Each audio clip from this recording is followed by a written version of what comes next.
A long, long time ago, in the year 1893, there was a quiet little town by the sea. The houses were made of red bricks, the streets were stones that clicked when horses passed, and at night, the lamps glowed like tiny stars. In one of those houses lived a kind woman named Clara Whitfield, and her husband, Edward. Edward fixed and sold books. Clara loved to bake, read stories, and plant flowers in their garden. They loved each other very much. One evening, the rain fell hard outside. The sea made a loud, windy sound. Clara sat near the fire. She looked tired. Her hands felt cold. "Are you all right, my love?" Edward asked. Clara smiled softly. "Just a little weak," she said. But soon, she became very sick. Her face turned pale. Her breath became slow. Edward called the doctor. The doctor came with a black bag and listened to Clara's chest. He looked sad. He shook his head and said quietly, "I'm sorry, she's gone." Edward's heart broke. He held Clara's hand and cried beside her all night. Days passed. The church bell rang slowly. People in the village came wearing black coats and hats. Everyone loved Clara, and everyone was sad. She was placed in a white wooden coffin with pretty lace inside. Her hands were folded on her chest, and a ring still shone on her finger. She looked peaceful, almost like she was asleep. Edward kissed her forehead. "Goodbye, my dear," he whispered. The coffin was closed, and soft tap, tap, tap, sounds filled the church as it was sealed. Then it was carried to the graveyard behind the church. The rain fell again as the men lowered the coffin into the ground. When the last shovel of dirt covered it, the people walked away under umbrellas. Edward stayed for a long time. He couldn't stop looking at the small wooden cross that said, "Clara Whitfield, beloved wife, 1893. That night, the graveyard grew quiet. The wind blew softly through the tall trees. And under the ground, something began to move. Clara's fingers twitched. Her eyes opened. She blinked in the dark. Everything was black. She tried to sit up, thud. Her head hit wood. She pushed her hands out, more wood. She couldn't see. She couldn't move. The air was hot, and it smelled like dirt and wood. "Where am I?" she whispered. Her heart began to race. I'm in a box," she gasped. She banged her hands on the lid. "Help. Please. I'm alive. Somebody help me." But her voice couldn't reach the world above. The earth was too heavy. She cried and called again, until her voice became small and weak.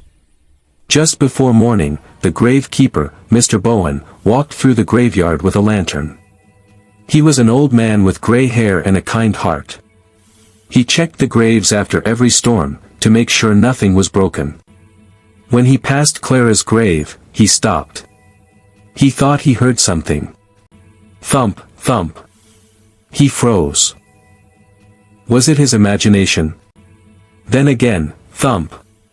He bent down and listened. He could hear a soft voice. "Help, please." Mr. Bowen's heart almost stopped. He dropped his lantern and began to dig with all his strength. He dug, and dug, until his shovel hit wood. He tore away the dirt and pulled open the coffin lid. Inside was Clara, pale but breathing, her eyes open wide. "Mercy!" Mr. Bowen cried. "You're alive. Hold on, I'm here." He shouted, "Help! Someone come quickly." People ran from their houses with blankets and candles. Edward came too, his face full of fear and hope. When he saw the open coffin and Clara inside, he fell to his knees. "Clara," he cried. "You're alive." Clara's lips trembled. "I was cold," she whispered softly. "So dark." Edward took her hand and cried. I'm so sorry, my love. You're safe now. They carried Clara to the hospital and laid her on the hospital bed. The doctor came and checked her heartbeat. This time, he smiled through his tears. She's alive, he said. Thank God, she's alive. For many days, Clara stayed in bed, wrapped in blankets. Edward never left her side. He read stories to her and held her hand. When she finally felt strong again, the sun was shining through the window. She looked outside and saw birds flying, flowers blooming. She smiled. News of Clara's miracle spread all over England. People called her the woman who woke up in her coffin. Because of what happened, clever inventors began to make safety coffins. They added small bells and strings inside, so if someone ever woke up, they could ring for help. Every morning, Clara thanked God for being alive. She and Edward never forgot what happened.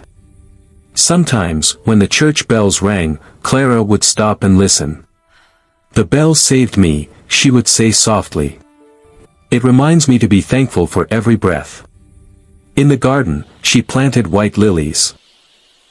The same flowers people had brought to her funeral. They grew tall and bright, shining in the sunlight. One day, a child from the village asked her, "Weren't you scared, Miss Clara?" She smiled kindly. "Yes," she said. "I was very scared. But someone listened when I called, and that's what saved me." The child nodded and smiled. And from that day on, everyone in the village remembered what Clara always said. When you hear someone calling for help, always listen. You might save a life.